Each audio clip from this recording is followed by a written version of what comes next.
ले लेना चाहिए। आने वाले दिनों में शायद 12 साल से जो ऊपर के बच्चे हैं उनको भी टीका लगने का काम शुरू होगा, जो WHO का जो नया प्रोसीज्योर आ रहा है इस मुकाबले में, इस पैंडेमिक के मुकाबले में।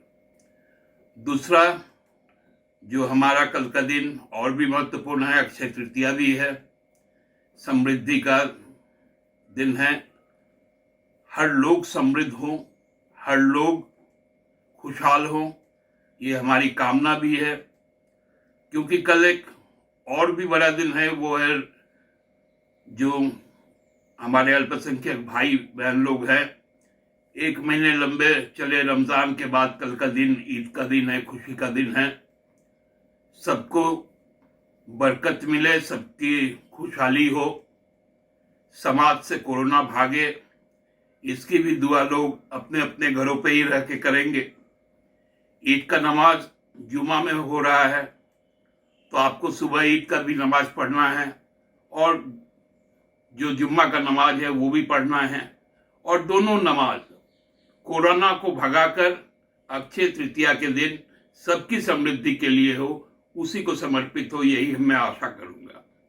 लेकिन हमारे कुछ भाजपाई मित्रगण बड़ा व्याकुल हो चुके हैं।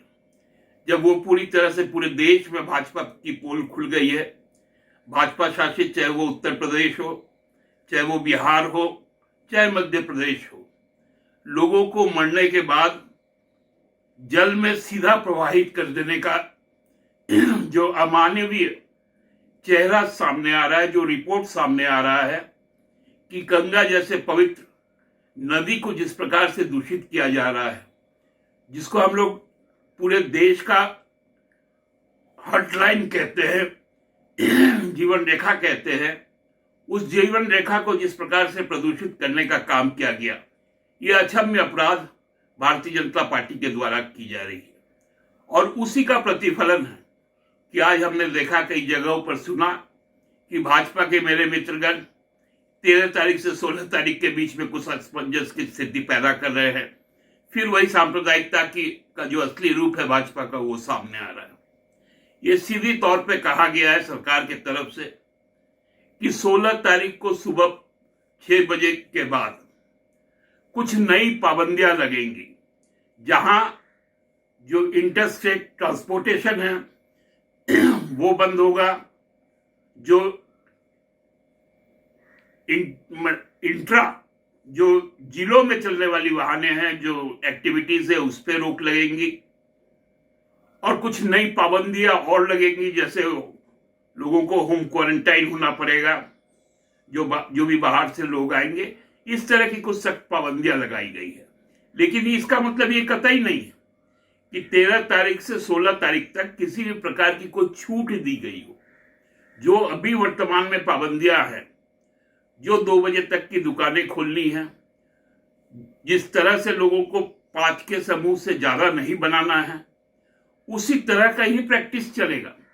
लेकिन इसको एक सांप्रदायिक रंग देने का जो कोशिश किया जा रहा है, इसका मैं तीव्र भर्त्सना करता हूं और भाजपा को अब सलाह देता हूं, अब प्रायश्चित का समय है।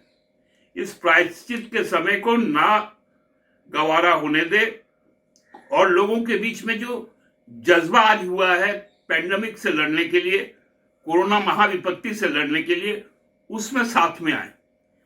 दीपक जी, आपको मैं बहुत सम्मान करता हूं। आपके द्वारा यदि इस तरह से बातें कही जाएंगी तो वो हमको लगता है कहीं ना कहीं समाज में गलत संदेश जाएगा। आप लोगों के साथ में माननीय मुख्यमंत्री जी ने संवाद स्थापित किया है, आप लोगों का सुझाव लिए गए हैं, उन सभी सुझावों पर सरकार अमल कर रही है। सरकार का सहयोग करे और लोगों के बीच में भ्रम ना फैलाए। आप सबको बहुत बहुत धन्यवाद। सभी नागरिकों से ये अपील करना चाहता हूँ कि अगले वर्ष जैसा लॉकडाउन लगा था और कोरोना चेन को ख़त्म करने में मदद किए थे, उसी प्रकार चूँकि ये संक्रमण बीमारी है कोरोना, एक दूसरे लोगों से फैलने की संभावना रहती है, वैसी स्थिति में मेरा यह अपील होगा कि सभी लोग घरों में रहें, सुरक्षित रहें और ये स्वास्थ्य सप्ताह जो मनाने का सरकार द्वारा निर्णय लिया गया है उसमें पूर्ण सहयोग करें और स्वस्थ रहें और सुरक्षित रहें। जब टूटती है आस, जब थकती है सांस, जब रूठते हैं अपने, मुंह मोड़ता है जमाना, जब अंगड़ाई लेता है संकल्प, फिर बनती है कहानी, बनते हैं अनमिट निशान। देखिए मेरे साथ संघर्ष की दास्तान।